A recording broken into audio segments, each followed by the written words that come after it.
Good morning students. இன்னைக்கு கிளாஸ்ல solution சாப்டர்ல இருக்கிற எக்ஸசைஸ் ப்ராப்ளம் 1.35 பார்க்கலாம். ஸோ என்ன கொடுத்துருக்காங்கன்னா Henry's law constant for methane in benzene at 298 Kelvin is 4.27 into 10 power 5 millimeters of mercury.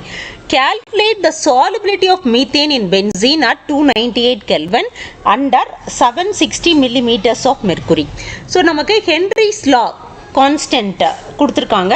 So அதனுடைய ப்ரெஷர் கொடுத்துருக்காங்க. ஸோ நம்ம இப்போ ஃபஸ்ட்டு வந்து என்ன பண்ணணும்னா ஹென்ரிஸ் லா ஃபார்முலா எழுதணும். Henry's law formula, what is the formula for Henry's law? P is equal to KH into mole fraction. So இதில் KH into mole fraction. இப்போ இதில் என்ன கேல்குலேட் பண்ண சொல்லியிருக்காங்கன்னா சாலிபிலிட்டி. ஸோ சாலிபிலிட்டிக்கு பதிலாக தான் இந்த டேர்ம் யூஸ் பண்ணியிருக்கோம். என்ன டேர்ம்? Mole fraction. ஸோ அப்போது மோல் ஃப்ராக்ஷன் கேல்குலேட் பண்ணால் that is nothing but solubility. So சாலிபிலிட்டின்னு கேட்டால் என்ன கேல்குலேட் பண்ணணும்? மோல் ஃப்ராக்ஷன் கேல்குலேட் பண்ணணும். So the solubility of a gas in a solution is directly proportional to the mole fraction. So அதனால என்ன பண்ணுறோம்? மோல் ஃப்ராக்ஷன் தான் வந்து சாலிபிலிட்டி. அப்போ கை என்ன formula? Chi is equal to P by KH.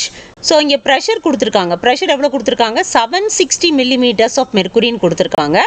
And Henry's law constant KH கொடுத்துருக்காங்க 4.27 into 10 power 5 millimeters of mercury. So அப்போ வந்து இது ரெண்டையும் டிவைட் பண்ணிங்கன்னா வரக்கூடிய ஆன்சர், இது ரெண்டையும் டிவைட் பண்ணிங்கன்னா ஸோ ஆன்சர் வந்து பார்த்தீங்கன்னா 1.78 into 10 power -3. ஸோ இதுதான் வந்து சாலிபிலிட்டி ஆஃப் என்ன கொடுத்துருக்காங்க? மீத்தேன். சாலிபிலிட்டி ஆஃப் மீத்தேன் என்ன? 1.78 into 10 power -3. ஸோ இது வந்து simple problem. So mole fraction அதுக்கு பதிலாக என்ன யூஸ் பண்ணணும்? சாலிபிலிட்டி. ஸோ சாலிபிலிட்டி தான் மோல் ஃப்ராக்ஷன். ஸோ இந்த ப்ராப்ளம் உங்களுக்கு புரிஞ்சிருக்கும்னு நினைக்கிறேன். புரிஞ்சிருந்தா லைக் பண்ணுங்கள், ஷேர் பண்ணுங்கள், சப்ஸ்கிரைப் பண்ணுங்கள். God bless you. Thank you students.